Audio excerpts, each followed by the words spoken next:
All right, so economic impacts are always important because that tends to get attention of the politicians, corporations, and even countries as a whole, including people, because they are affected as well in terms of livelihoods and so on.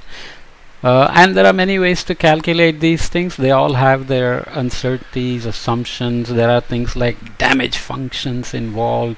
Bill Nordhaus started this in the 1970s, saying we need to calculate the impact of warming on GDPs. And he was the first one to say 2 degrees C warming above the pre-industrial level is going to be something we haven't seen for hundreds of thousands of years, so this should be carefully monitored and we should stay below it. That's where it started. Nothing to do with climate or what climate change emissions will do. He just coined it and threw it out there. Europeans loved it. Then scientists took it up and tried to retrofit everything into 2 degrees C warming, and then small island states came along and said 2 degrees centigrade seems too dangerous for us, so we need to reduce it to 1.5 degrees. And scientists said sure, and they calculated some things like the things we have been looking at, risks for 1.5 C warming and 2 degrees C warming. But these are not really so robust in terms of what we can say at local scales, and the economic impacts are even less robust. Nonetheless, heat waves have multiple cascading social, ecological, and economic impacts in the immediate and long terms. South Asia, with its critical socio-economic vulnerability, witnesses deeper impacts. So you can think of South Asia as Pakistan, India, Bangladesh, Nepal, Sri Lanka, and so on. Heat-related mortality has been higher in areas with high population density, inequalities, limited access to healthcare, high pollution levels, and fewer green spaces. A recent study highlights that India is the most impacted country with the largest heat exposure to country's labor productivity. So if productivity drops, as I said, the service industry suffers and your international trade and investments will suffer. So India loses labor productivity of more than 100 billion hours per year, while the global sum is only 220 billion, so India covers a lot of it. Labor productivity losses in China, Bangladesh, Pakistan, Indonesia, Vietnam, Thailand, and Philippines are relatively much less, with additional 1 to 2 degrees warming. The labor productivity losses go up to 156 and 230 billion hours respectively in India for 1.5 and 2 degrees C, as we'll see in a minute.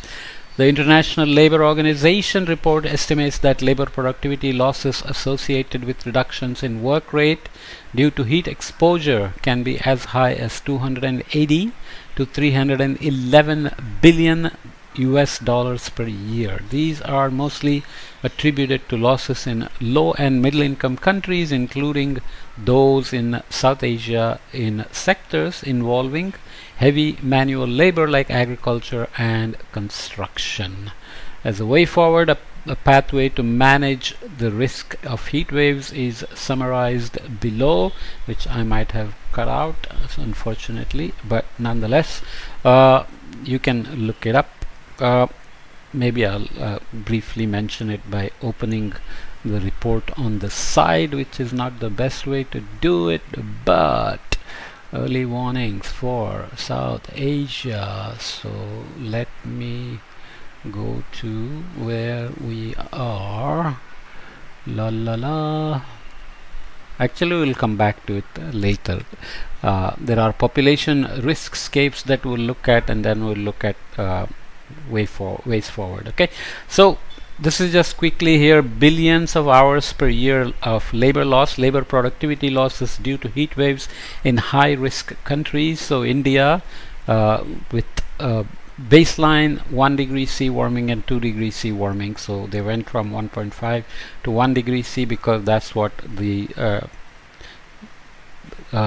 projections are available for. China is much lower. Bangladesh, Pakistan, Indonesia, Vietnam, Thailand, Philippines are much lower. Philippines is warm, humid, rainy country.